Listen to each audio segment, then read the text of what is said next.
Hi மக்களே, இன்றைக்கி நாங்கள் காட்டுப்புத்தூரில் நாடகத்தை முடிச்சுட்டு பேர் சொரக்காலையா.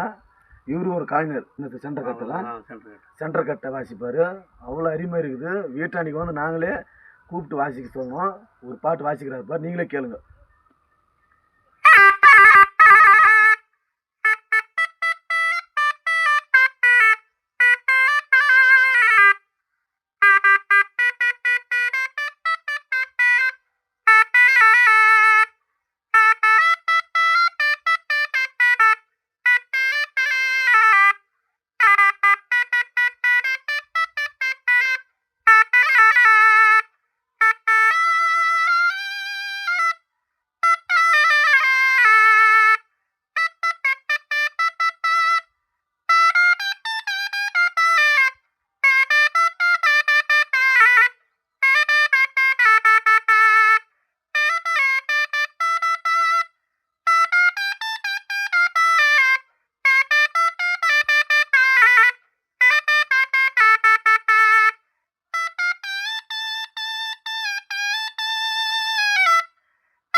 வாசிக்கிற எல்லாருக்குமே சப்போர்ட் பண்ணுங்கள். உங்களால் முடிஞ்ச சப்போர்ட் பண்ணுங்கள். தயவுசெய்து ஷேர் பண்ணுங்கள், கமெண்ட் பண்ணுங்கள். நன்றி, வணக்கம்.